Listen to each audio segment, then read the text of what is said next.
tadi itu ikut kuliah di IKIM. Jadi saya buat satu istilah, bukan saya yang buat istilah itu, nanti Salafi marah pula dengan saya. Saya tak lebih daripada mengongsikan kata-kata yang pernah diucapkan oleh seseorang. Jadi asal asbab nuzulnya cerita tadi itu, asbab urutnya macam ni. Jadi sahabat saya dalam arti yang sama juga adalah salah satu daripada murid yang setia, ilmi najib, syatir kata orang Arab, memang pintar. Itu yang mentahqiq kitab Irsyadul Ibad. Jadi pada masa kunjungan pengetua Madrasah As-Salatiyah di Mekah, Syekh Abdul Najib, dulu kami sebut dengan Syekh Hashim. Jadi pada masa kunjungan beliau pergi ke Lombok, Nusa Tenggara Barat. Lombok itu kawasan yang dekat dengan Bali. Jadi pada masa kunjungan ke sana, beliau datang ke sebuah pondok pesantren yang terbesar di Indonesia, asalnya itu yang terbesar. Nama pondok pesantren tadi itulah Nahdlatul Watan, kebangkitan kota atau negara. Itu pelajarnya ratusan ribu. Hampir di mana-mana ada cawangannya. Yang diketuai pada masa itu oleh Syekh Zainuddin Al-Ambanani, Kiai Zainuddin Al-Ambanani, murid kesayangan Syekh Hasan Masyar. Jadi pada masa kunjungan beliau di sana, terus ada perbualan perbincangan berkenaan dengan Salafiyin. Jadi kata beliau, ahbabuna billah, sahabat-sahabatku mereka itu bukan Salafiyin, itu kumpulan Talafiyin. Yang tadi Pak, kumpulan itu bukan kumpulan Salafiyin. Kalau Salafiyin ikut salaf. Salaf, kalau pada saat ada suatu benda yang agak pelik, ada suatu perkara yang janggal, ada suatu perkara yang mungkin tidak pernah dipahami atau tidak pernah didengar oleh mereka, maka dengan mereka akan mereka tanyakan. Pada tahun ke-10 Hijriah, Nabi kita membawa pasukan tidak kurang daripada 10.000 orang sampai ke tanah suci Mekah, dan mereka berjaya untuk menaklukkan kota Mekah. Kota Mekah sekarang berada di bawah pemerintahan Islam, di bawah pemerintahan Sayyidina Rasulullah SAW. Yang pada hari itu Nabi kita melaksanakan sembahyang di bawah itu dengan satu kali berwudu. Nampak pelik dengan sahabat. Bagaimana dengan para sahabat Nabi? Mereka tanyakan macam ini, innaka fa'alta syai'an lam takun taf'alu. Baginda telah melakukan sesuatu yang dengan baginda tidak pernah melakukannya. Jadi kata baginda Nabi dijawab pertanyaan daripada Sayyidina Umar, yang bertanya tadi itu adalah Sayyidina Umar, an qasdin fa'altuhu ya Umar. Memang secara bersengaja benda itu aku lakukan. Itu cara Salafi kalau padaku bertanya. Ada benda pelik ditanyakan, ini kenapa, ini macam mana? Macam itu juga dengan pertanyaan daripada Sayyidina Umar radhiyallahu ta'ala anhu, hal nahnu ala haqqin, pada masa perdamaian Sulhul Hudaybiyah pada tahun ke-6, yang masuk Islam di kalangan orang-orang kafir dan hijrah ke Madinah harus diantar balik ke Mekah. Tapi kalau seandainya ada daripada kaum muslimin yang murtad datang ke Mekah, maka orang-orang Mekah tidak berkewajiban untuk menghantar balik mereka ke Madinah. Itu persyaratan. Nabi kita terima. Tahun depan saja kalian hanya boleh melaksanakan umrah, itu pun tidak boleh lebih daripada 3 hari, dan tidak boleh bawa senjata. Nabi kita terima. Sayyidina Umar naik angin pada saat itu.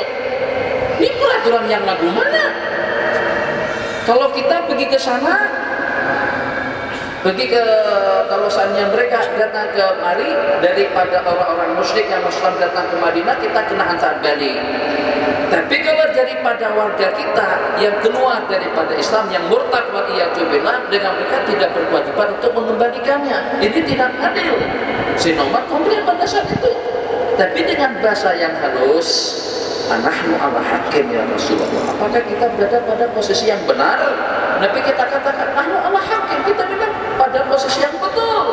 Itu cara salafun saleh dalam mempertanyakan sesuatu. Sementara yang mengaku dirinya salafi sekarang ini, tengok benda pelik, orang baca semalam Jumat, bid'ah, dolalah, masuk neraka. Jadi yang macam itu tak layak untuk dikatakan sebagai salafi. Itu kumpulan talafiyin. Talaf artinya binasa. Kumpulan binasa yang membinasakan. Kenapa? Sebab mereka menyesatkan umat. Nabi kita bersabda, alaikum bisawadil a'zam, hendaklah kamu dengan kumpulan yang terbanyak. Kalau dibanyak-banyakkan pun salafi yang ada di Malaysia, di Indonesia, di seluruh dunia belum mencapai 100 juta. Takkan dengan kita mengatakan yang 900 juta ini sesat. Jadi misalnya Allah janjikan pada tiap bulan Ramadan itu terdapat sejumlah tidak kurang daripada alfin sejuta manusia yang dibebaskan Allah daripada api neraka. Jadi kalau kita duduk di Malaysia, terdapat sejuta orang yang terampuni dosa kesalahannya pada malam yang pertama. Macam itu juga pada malam kedua, malam ke-29 sudah 29 juta. Malam yang ke-30 Allah akan bebaskan daripada api neraka sejumlah bilangan yang sudah terbebaskan sebelumnya. Berarti pada malam yang ke-30 jumlahnya tidak kurang daripada 59 juta. Rakyat kita saja belum sampai 59 juta. Jadi tak akan salafi saja mendapatkan keampunan. Kira-kira selebihnya daripada keampunan tadi itu siapa-siapa?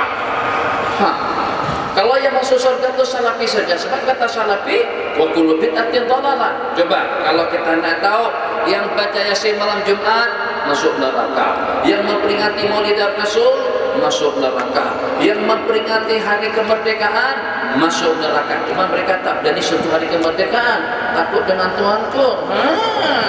Karena Bukit Anas. Tapi Maulid Rasul baginda sudah tak ada. Memperingati manakib Imam Syafi'i, Imam Ahmad, Syekh Abdul Qadir Jalani, mereka tidak. Mereka selalu atau senantiasa leluasa untuk komen. Tapi kalau sudah berkenan dengan hari kenegaraan, hari keputraan, senyap, tegam mulut mereka.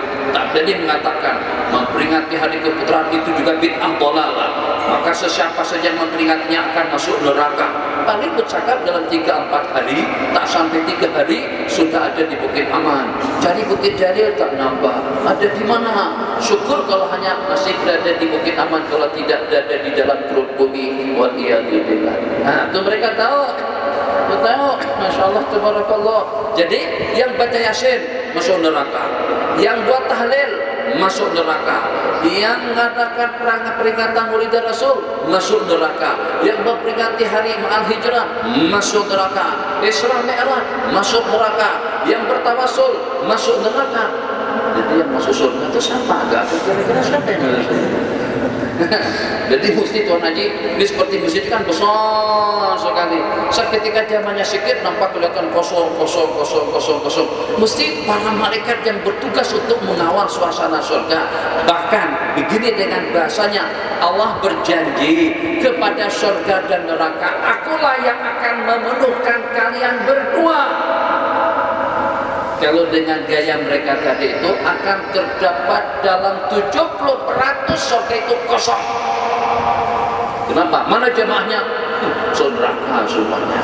Nah itu yang saya katakan. Talafi itu adalah kebinasaan dan membinasakan dengan fatwa dan juga dengan pandangannya.